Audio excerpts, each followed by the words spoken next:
धन्यवाद chairman sir. मैंने शुरू किया जैसे वैसे ही मेरे भाषण में इंटरप्शन हुआ है, तो अनुरोध का करूंगा उसको शुरू से भी किया जाए। महोदय, मुझे पहले भी एक मौका मिला था डिबेट शुरुआत करने की। Full 20 minutes. जी हाँ, मुझे डिबेट करने का शुरुआत मिला था जब क्रिमिनल जस्टिस सिस्टम जो बना था उस पर मैं जो चेयरमैन की हैसियत से मुझे 31 मिनट बोलने का यहाँ मौका दिया गया था। उसके लिए मैं आभारी हूँ अपने लीडरशिप का। महोदय, आज का जो विषय है public examination prevention of unfair means amendment bill 2026। ये बिल जो 2024 में एक्ट बना है, उस एक्ट के उसमें परिवर्तन करने के लिए लाया गया है और इसका उद्देश्य है जो 24 में बने अधिनियम में संशोधन करके परीक्षा में अनुचित साधनों का प्रयोग करने वालों के खिलाफ कार्रवाई जो बहुत ही प्रभावी हो। नंबर 2, सभापति महोदय, इस कानून का उद्देश्य लोगों की और जो संगठित गिरोह हैं, संस्थाएं हैं, जिसका विवरण हमारे मंत्री माननीय जितेंद्र सिंह जी दे चुके हैं, उनका अगर वो करते हैं तो उनके खिलाफ भी प्रभावी कार्रवाई करने का मतलब है। दूसरा महोदय, फास्ट ट्रैक कोर्ट, हमारी सरकार की नीयत बहुत साफ है कि इस पर प्रभावी कार्रवाई होने के लिए फास्ट ट्रैक कोर्ट की ज़रूरत है। इसमें राज्यों को, केंद्र शासित प्रदेशों को अधिकार दिया गया है कि वे किसी भी सेशन जज को फास्ट ट्रैक कोर्ट के लिए नामित कर सकते हैं जो इसकी सुनवाई करेगा। और महोदय, जब चार्जशीट दाखिल होती है पुलिस की, 2 महीने में प्रोसीजर है महोदय, 2 महीने में, और उसके बाद चार्जशीट के 3 महीने में जजमेंट। महोदय, इसके लिए फास्ट ट्रैक कोर्ट में जो ये व्यवस्था दी गई है, BNSS अब में ऑलरेडी आ गया है कि इसमें जो डिफेंस लॉयर 2 से ज़्यादा अर्जेंटमेंट नहीं ले सकता। इसमें महोदय व्यवस्था की गई है पब्लिक प्रोसिक्यूटर की 1 से अधिक, जो इसको त्वरित रूप से इस केस का प्रोसिक्यूशन कर सके। इसमें इन्वेस्टिगेशन के लिए बनाई गई है STF, special task force. Special task force महोदय, आमतौर पर जो विवेचनाएं होती हैं, एक पुलिस अधिकारी, पूर्व पुलिस अधिकारी की हैसियत से मैं बता रहा हूँ, उसमें एक इंस्पेक्टर या DSP जांच करता है। लेकिन जब STF बनती है तो एक सीनियर अफसर के उसमें एक समिति बनती है, एक कमेटी बनती है, जिसमें कई इन्वेस्टिगेटर होते हैं, फोरेंसिक साइंस होती है, वो सब मिलकर जिससे विवेचना में कोई कमी ना रह जाए। महोदय, जब BNSS बना तो उसमें एक प्रोविज़न किया गया कि हर जिले में मोबाइल लैब होगा, फोरेंसिक साइंस लैब होगा, जो मैं अमित शाह जी की मैं तारीफ करना चाहता हूं, जिन्होंने प्रत्येक जिलों में मोबाइल लैब की व्यवस्था कर दी है महोदय। इसके अलावा केंद्र सरकार को ये अधिकार दिया गया फास्ट ट्रैक कोर्ट बनाने का। इसके बाद इन्वेस्टिगेशन की बात मैं बता चुका हूं, और जब फैसला हो जाएगा तो फैसला होने की अपील हाई कोर्ट में होगी और उसमें 2 जज होंगे जो अपील की सुनवाई करेंगे और 3 महीने में वो अपील का निस्तारण करेंगे। इसकी मंशा ये है कि जो ये नकल करने की जो ये शुरुआत हुई, संगठित गिरोह बने, उनको जल्दी से जल्दी सजा दिलाई जा सके। महोदय, इसमें अनुचित साधनों में शामिल लोगों को कम से कम 5 साल, 10 साल की सजा और 50 लाख का जुर्माना, और इसके अलावा जो सर्विस प्रोवाइडर हैं, इससे जुड़ते हैं, अगर उनके द्वारा कोई गलती होती है तो उनको सजा के अलावा पहले 1 करोड़ का जुर्माना था, उसको 5 करोड़ कर दिया गया है, और इसके अलावा जो उनको डिबार किया जाता था ब्लैकलिस्ट 4 साल से बढ़ा करके उसको कर दिया गया 8 साल। तो ये महोदय इसके प्रोविजंस हैं। अब मैं आता हूँ, अभी हमारे गृह मंत्री जी पर बहुत से लांछन उछाले गए और उनको कहा गया उनको बर्खास्त करिए। महोदय, अमित शाह जी वो गृह मंत्री हैं देश के पहले जिन्होंने सीमाओं पर जाकर जवानों से बात किया। महोदय, मैं पुलिस अधिकारी रहा हूं महोदय, we have led the force from front. As a home minister he has led the force from front. जाकर सीमाओं पर बात करते हैं BSF के जवानों से, CRP ITBP के जवानों से, और उसी का परिणाम है सभापति महोदय कि आज आतंकवाद खत्म हो चुका। उसी का परिणाम है नक्सलवाद खत्म हो गया। इनके कार्यकाल में महोदय क्या होता था, मध्य प्रदेश में इनकी पूरी लीडरशिप मार दी गई। माननीय मनमोहन सिंह जब प्रधानमंत्री थे, उन्होंने कहा था ये लेफ्ट विंग टेररिज्म विकास के लिए, देश के लिए सबसे खतरनाक है। लेकिन महोदय, एक वहाँ नेशनल एडवाइजरी काउंसिल होती थी, उन्होंने इस बात को नहीं माना। नक्सलियों पर कोई कार्रवाई नहीं हुई, हमारे हजारों जवान मारे गए। महोदय, 2010 में छत्तीसगढ़ में हमारे सभी सदस्यों से आग्रह है कि विषय पर बोलें। सीआरपीएफ के, और ये मैं बधाई देना चाहता हूं अपने प्रधानमंत्री को, इनसे भी किया, मैं बधाई देना चाहता हूं अपने गृह मंत्री को, जिन्होंने कहा था 31 मार्च 2026 को नक्सलिज्म खत्म कर देंगे। महोदय, इस देश का आबादी का जितना बांग्लादेश का एरिया उतना नक्सलियों के कब्जे में था। जी हाँ, और उसको किया गया जब इन्होंने अमित शाह जी पर आरोप लगाया। देखिए, कुछ कहें तो सर उसका जवाब तो देना पड़ेगा। इसके अलावा अभी ये कहा गया कि जो यहाँ प्रदर्शन हुआ उसमें लाठी चली, उसमें टीयर गैस गन चला। ये भी कहा गया साहब किसने आदेश दिया। लॉ एंड ऑर्डर के लिए हमारे कानून में, क्रिमिनल जस्टिस सिस्टम में बड़ा क्लियर कट प्राविधान है। जब कोई लॉ एंड ऑर्डर की स्थिति आती है महोदय, तो जहां पर मजिस्ट्रेट, जहां जिले में कमिश्नरेट सिस्टम नहीं है, वहां जो मजिस्ट्रेट होता है मौजूद, वो आकलन करता है पुलिस अधिकारी के साथ में, और तब निर्णय होता है पुलिस बल का प्रयोग किया जाए। महोदय, यहाँ कमिश्नरेट सिस्टम है, यहाँ भी वही सिस्टम है। यहाँ पर जो फोर्स यूज होता है, सबसे पहले हम लोग वार्न करते हैं, जो यहाँ पर वार्न किया गया, लाउड हेलर से वार्न किया गया, और उसके बाद जब भीड़ तब भी नहीं हटती है तो हम वाटर कैनन से पानी फेंकते हैं, वो भीग जाएं भाग जाएं, जो यहाँ किया गया। और उसके नहीं करते तो टीयर गैस गन का फायर करते हैं, सेल का। This a non lethal weapon. और उसके बाद रबर बुलेट का प्रोविजन है। पैलेट गन के बारे में बहुत कहा गया, पैलेट गन पैलेट गन। मैं पैलेट गन के बारे में कहता हूं नहीं चली। और पैलेट गन है क्या? पैलेट गन महोदय 12 बोर बंदूक होती है, और उसमें 6 नंबर का छर्रा हम लगाते हैं, और उसमें अगर फायर होता है तो स्किन डीप इंजरी आती है। मैं जब डीजीपी उत्तर प्रदेश था तो मैंने तब 1000 वो 12 बोर गन मैंने यूपी पुलिस के लिए खरीदा था। मकसद क्या है उसका? प्लीज, मकसद ये है श्रीमान, सीट पर बैठकर मकसद ये है, मिलेगा तब आप बोलेंगे ना। आपको महोदय मकसद ये है कि क्राउड पर अगर वो नॉन लीथल वेपन से नहीं हटती है तो उन पर राइफल से गोली न चलानी पड़े सभापति महोदय। इसीलिए नॉन लीथल वेपन का इस्तेमाल होता है।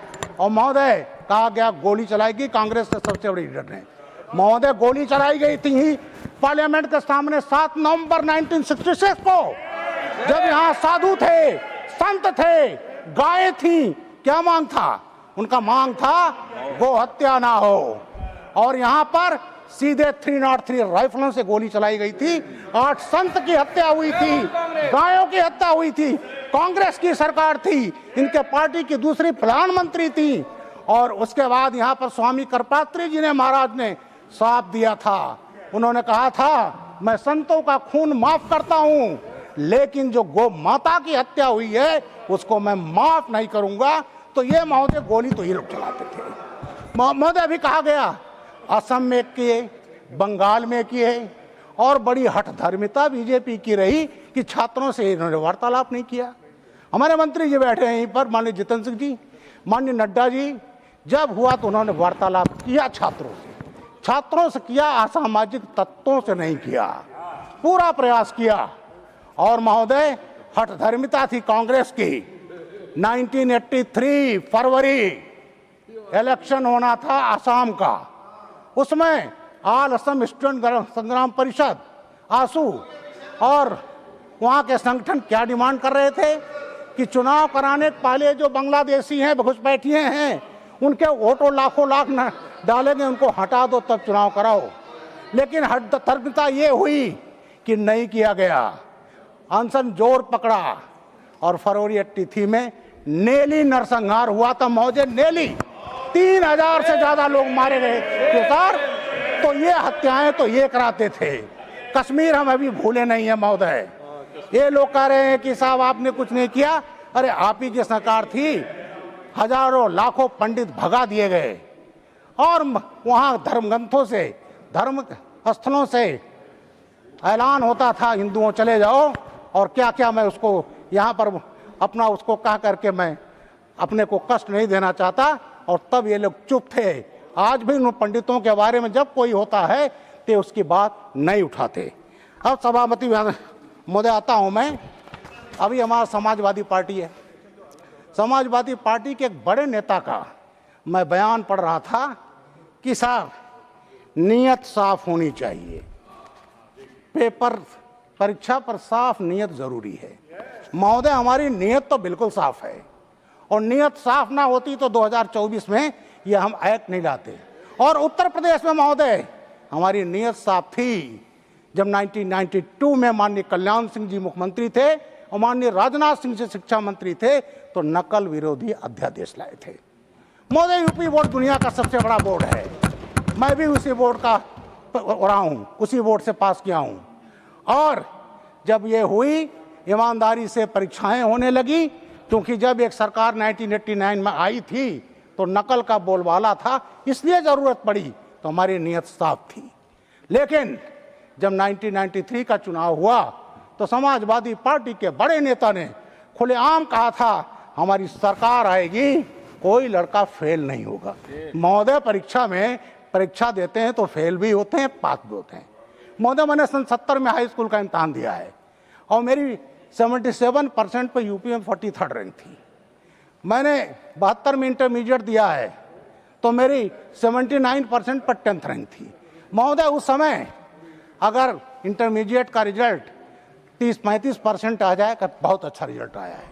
हाई स्कूल का 40% टच हुआ, बहुत अच्छा आया। तो उस समय कहा गया कोई फेल नहीं होगा, और धुआंधार नकल हुई। बच्चे जाते थे किताबें लहराते हुए, एक पार्टी का जिंदाबाद बोलते हुए, और महोदय वहीं से शिक्षा माफिया की, नकल माफिया की शुरुआत हुई। और मुझे कष्ट के साथ कहना पड़ता है कि उत्तर प्रदेश नकल माफिया की राजधानी बन गई। दूसरे स्टेट के बच्चे आते थे, एग्जाम देने आते थे। तो महोदय ये हाल हमारे उत्तर प्रदेश का रहा। अब आता हूँ महोदय, इतना चूंकि समय भी मैं देख रहा हूँ, उसके बाद उसका परिणाम ये हुआ, एक सरकार आई 2003 से 2007, और उसमें पुलिस जवानों की भर्तियां हुई, और जब भर्तियां उसमें 14 IPS अफसर थे, उन्हीं को बार बार लगाया जाता था। और जब सरकार बदली 2007 में तो उसकी जांच हुई। जब जांच हुई तो उसमें देखा गया कि रिटर्न में लड़का कॉपी के अंदर 2 नंबर पाया है, कवर पेज पे 20 नंबर, और जो एग्जामिनर थे पता चला उसके अंदर अपने हाथ से लिख दिए। और जब जांच हुई 14 IPS अफसर सस्पेंड होते महोदय, और उस जांच में निकाले गए। उसके बाद हाई कोर्ट गए, हाई कोर्ट ने कहा कि जो लोग क्लीन हैं उनको पास कर दीजिए, और जो लोग गड़बड़ किए, जिनकी कापियां हाथों से लिखी गई हैं, उसको जो है छोड़ दीजिए। तो महोदय यूपी में हुआ। अब उसके बाद क्या था महोदय, हम ही DGP थे, हम लोगों ने बनाया भर्ती परीक्षा और प्रोन्नति बोर्ड। उस समय कोई मुझसे कहता था, मैंने कहा मुख्यमंत्री जी आज चाहें कि एक सिपाही भर्ती करवा लें तो नहीं करा सकती, और वो परीक्षा फुल प्रूफ थी। उसके बाद सर 2012 में सरकार आती है, फिर समाजवादी पार्टी की, तो ये कहा गया उसमें कि हम देखेंगे कि ये लोग, इनको कोई दिक्कत ना हो सिपाही भर्ती में। तो महोदय ना रहेगी बांस ना बजेगी बांसुरी। परीक्षा जो होता था रिटर्न एग्जाम, जिसमें मिनिमम क्वालिफिकेशन इंटरमीडिएट है, रिटर्न खत्म कर दिया गया, और केवल जो कुछ फिजिकल होता है, गेंद फेंका 20 फीट लिख दिया 60 फीट, और वो किया गया, और वो करके लिखित परीक्षा ही खत्म कर दिया गया। और जो नकल करके बच्चे लाए थे 80%, 90% हाई स्कूल इंटरमीडिएट उस पर, और उस पर महोदय सिपाहियों की भर्ती हुई, भ्रष्टाचार हुआ।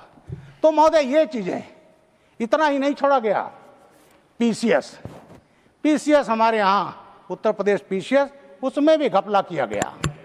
एक ऐसे व्यक्ति को चेयरमैन बनाया गया जिसका आपराधिक इतिहास था, उसकी क्षमता नहीं थी, 2013 से ही बच्चे उसके खिलाफ एजिटेशन कर रहे थे और महोदय हाई कोर्ट का उसमें आना पड़ा और उस चेयरमैन की, अनिल यादव जी की जो वो थी, उनको निकाल दिया गया। महोदय पीसीएस में गड़बड़ी हुई, तमाम ऐसी जगहों पर सेंटर बनाए गए जो एसडीएम डीएसपी भर्ती करती है रूरल एरिया में जहां नकल हो सके। एक जगह है करहल सर, मैं सस्पीट हवा भी रहा हूं, मैनपुरी उसके बॉर्डर पर है, इंटीरियर में सेंटर बनाए गए कि नकल कर सकें। और उसके बाद सर इंटरव्यू होता है, इंटरव्यू 200 नंबर को होता था पीसीएस में। उसमें जो शेड्यूल कास्ट के लोग थे उनको 80-90 नंबर मैक्सिमम, ओबीसी के 100 नंबर 105 नंबर और एक जाति विशेष के लोगों को 130 से 140 नंबर दिए गए महोदय। और उसमें भी गड़बड़ियां हुई, उसमें जांच हुआ, सीबीआई ने जांच किया, लेकिन महोदय वो जब चेयरमैन हटाए गए तो उसके पहले उन्होंने खेल खेल दिया। उन्होंने आदेश किया कि 6 महीने से जो ज़्यादा रिकॉर्ड है उसको डिस्ट्रॉय कर दिया जाए, वीड आउट कर दिया जाए। जब सीबीआई जांच करने गई तो रिकॉर्ड ही नहीं मिला महोदय। तो ये पार्टी ऐसी रही जहां नकल को इंस्टीट्यूशनलाइज किया गया, संस्थागत रूप दिया गया। और आज कहा जाता है कि साहब परीक्षा पर नियत साफ होनी चाहिए, नियत तो हमारी साफ है महोदय। अब बात अभी मैं सुन रहा था SC/ST का, महोदय मैं भी अनुसूचित जाति का हूँ। अनुसूचित जाति के साथ साथ मैंने देखा कि अनुसूचित जाति के लोगों के साथ जाति हुई है। उत्तर प्रदेश में एक संस्था चल रही है परिवार डेवलपमेंट अथॉरिटी, उसमें दलितों को भी परिवार डेवलपमेंट अथॉरिटी, उसमें दलितों को भी भ्रमित किया जा रहा है महोदय। वो पार्टी जिसने बाबा साहब के नाम पर बना था कन्नौज मेडिकल कॉलेज, बाबा साहब का नाम हटा दिया। इतनी नफ्तर बाबा साहब थे, जब योगी आदित्यनाथ जी आए हैं तब जाकर उसका नाम हुआ भीमराव अम्बेडकर यूनिवर्सिटी। लखनऊ में जनेश्वर मिश्रा पार्क है महोदय, 376 एकड़ का पार्क है महोदय, उसका नाम था भीमराव अंबेडकर ग्रीन गार्डन। जैसे ही 2012 में पार्टी पावर में आती है, बाबा साहब की नाम पट्टिका नोच कर फेंक दी गई महोदय, और हो गया जनेश्वर मिश्रा पार्क महोदय। इतना नहीं, अभी गुरु पूर्णिमा थी, मैं संत श्रीमद रविदास जी को कोटि कोटि नमन करता हूँ। वो हमारे प्रधानमंत्री जी के कॉन्स्टिट्यूएंसी वाराणसी के, काशी के, सीर गोवर्धनपुर के जो उनका जन्म स्थान है। हमारे प्रधानमंत्री जी वहाँ गए, कई बार गए, हमारे योगी आदित्यनाथ जी गए और वहाँ गए, पहले और पार्टियों के लोग नहीं जाते थे। और एक जिला है महोदय बनारस का, भदोही जिले का शिक्षा जुड़ा महोदय इसमें, और भदोही का नाम था पॉइंट ऑफ ऑर्डर पे संत रविदास नगर। ऑर्डर पे है मिस्टर मनोज झा, प्लीज। हाँ Manoj ji, please rule, point of order rule. Thank you so much. Under Rule 110, that pertains to scope of debate. पूरा देश देख रहा होगा। संजीदगी कहा प्लीज टेक योर जो जिन्होंने please take your seat, you continue ji महोदय। प्लीज।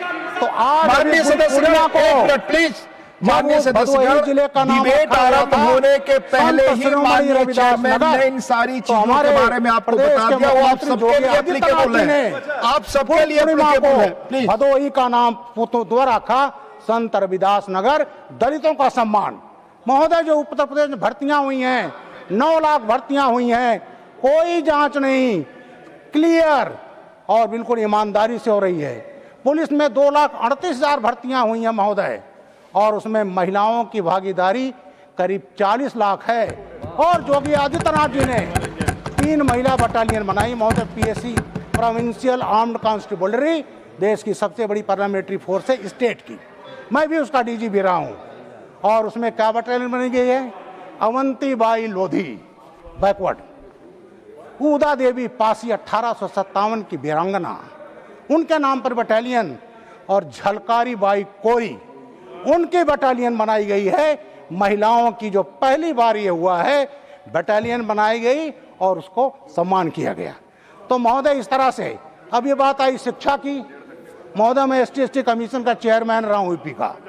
अलीगढ़ मुस्लिम यूनिवर्सिटी और बनारस यूनिवर्सिटी का एक सेम है, 1916 का BHU और 1920 का अलीगढ़। लेकिन आज अलीगढ़ मुस्लिम यूनिवर्सिटी दलितों को रिजर्वेशन नहीं देती है, जामिया मिलिया नहीं देती है। क्यों नहीं देते? सेंट्रल यूनिवर्सिटी है, भारत सरकार का, हमारे सबका जो टैक्स का पैसे चलता है। लेकिन दलितों को हमारे कांग्रेसी भाई नहीं बोलेंगे उस पर, समाजवादी नहीं बोलेंगे कि दलितों को क्यों नहीं दिया गया। अगर दलितों को दिया गया होता तो आज हमारे हजारों इंजीनियर डॉक्टर ये होते जो इन्होंने वंचित कर दिया। और हमारे कांग्रेसी भाई इतने दिनों तक रहे, आजादी के बाद इनके जितने मिनिस्टर्स हुए, एजुकेशन मिनिस्टर हुए, चाहे वो मौलाना अबुल कलाम आजाद हों, चाहे वो नूरुल हसन साहब का हों, चाहे हुमायूं कबीर हों, किसी ने ध्यान नहीं दिया।